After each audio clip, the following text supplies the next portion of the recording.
Siphinde sinibingelele kwiKhaya TV2. Wena-ke uqalayo ukungena kuleli khasi, siyacela ukuba ucofe ibhathini subscribe khona uzohlala uy'thola iy'ndaba njengoba zinjalo. UWard 81 eMlazi ubune-meet and greet ne-motorcade ebe yimpumelelo kakhulu. Isukele khona kwagama baze beyoyivala kungenazinkinga, baphinde badiliva ney'pishi. Kodwa-ke awububuke le vidiyo elandelayo ubone ukuthi bekwenzakalani. Ngithi maphumzana, ngithi lindelani, ngithi mafukuzele bese ngizovala ngayo-ke imbuyane kubona wo-8 lama-videos under 181 wanqobi MK ngamalengise. Sisho njalo sithi gwaza mkhonto gwaza, gwaza mkhonto gwaza. Hlangana phosphop ngunozoni hlangana, hlangana umlazi phosphop ngunozoni hlangana. Kwaphinde kwathi khona emlazi kunamawada u-12 akha umlazi kuwona wo-12 kwanqoba yona futhi MK sithi thatha umlazi phosphop thatha. Gwaza mkhonto gwaza, hlangana mlazi hlangana. Sisebenza njalo ngewethemba zezulu. Nayo-ke MK yaka-181 kukhona amanye amawadi asivakashele la. Sizobonga nje emalungeni omphakathi ama-81 ukuthi ngomhla ka-29 amalungu omphakathi athanda umkhonto, athembe umkhonto, enza njalo nakuwona futhi ama-ballot papers awu-3. Sikhuluma ngo-national, provincial kanye nele-region avotele i-MK. Sathi maseyikhala-ke seziyangale kwakunuka nje kuthiwa i-MK kuyokuthiwa nje MK. Uyasazi isimanga kwathi kwakuthiwa ne-MK umlilo wamaphepha. Athi amalungu omphakathi nizowubona-ke nomlilo wamaphepha.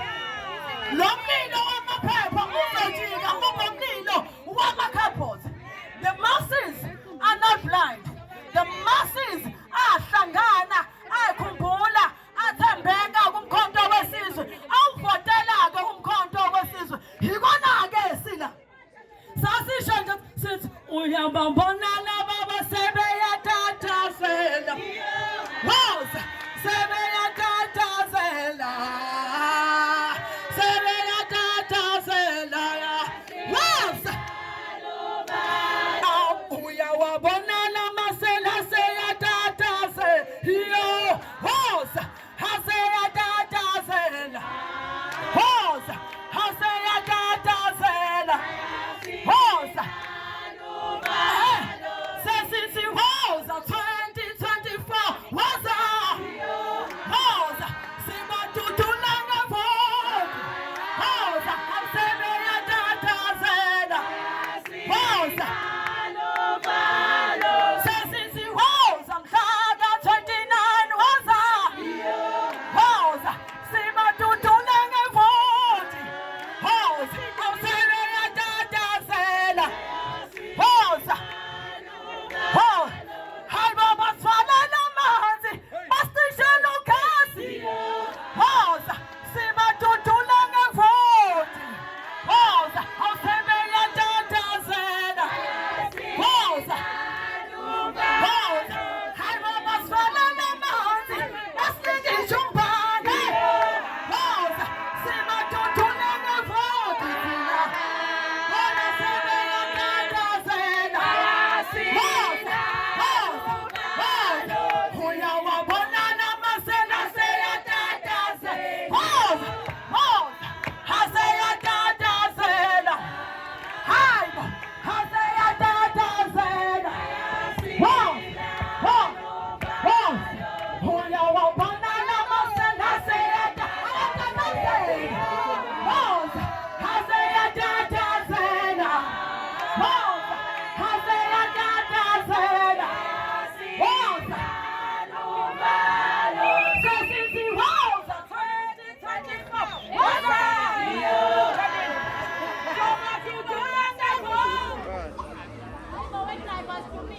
Ngiyabingelela namhlanje kumhla ka-13 kuJulayi.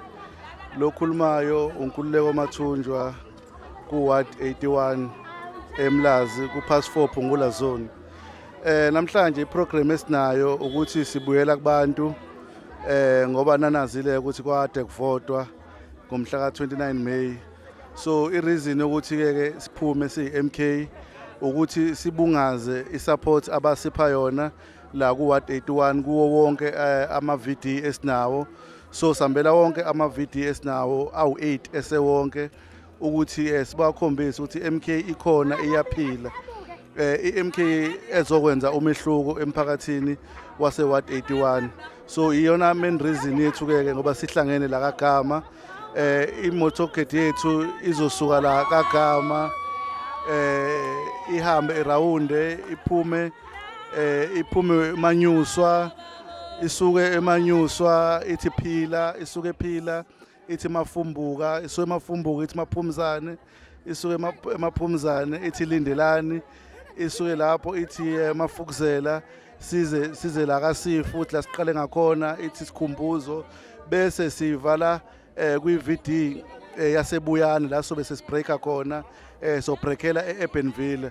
Konke lokho esikwenzayo sikwenzela ukuthi umphakathi waseWard 81 usibone ukuthi sikhona, usibone ukuthi i-MK ikhona izokhipha umuntu omnyama ebugqileni. So ke ngoba nathi sazi-ke ukuthi iWard 81 wathola 84% ngokuthi umphakathi wawuvotela, lokho okwaba amavoti amaningi kakhulu eMlazi. So ingakho nathi the asiphume ngeinkani sicwala izitrata zasesewardeni ukuthi siubonge umphakathi. Ukubonga kwethu indlela siyasho indlela isaqhubeka nana ukuzayo futhi amavoti awo sawuphinde siwanxenxe ukuthi mase ku ama-election omasipala baphinde futhi baphume ngobuningi babo basivotele siwumkhonto wesizwe. Lapho khona sebe sikhona-ke sesithi khona iTheku siyalithatha, amakhansela wonke akhona kwiThekwini region kufanele kube awe-MK. Kukhona lento esikhuluma ngayo ukuthi sithi i-MK izoqeda inhlupheko umuntu omnyama bezoyibona beyifile le freedom lenkululeko le abathi bayithola ngo-94 bengayitholanga. Isikhathi sokuthi manje i-MK izokwenza umehluko emphakathini kuyo yonke nje imiphakathi ekhona eyakhela iThekwini region. Ngiyabonga kakhulu le nkulumo. Umbuzo nje owodwa nje awusikhumbuze ukuthi kambe amakhansela avotelwa nini? Amakhansela azovotelwa ngo-2026 la kuzobe kuvotelwa khona omasipala baseyifundazweni zethu ezizakhele. Ngiyabonga kakhulu.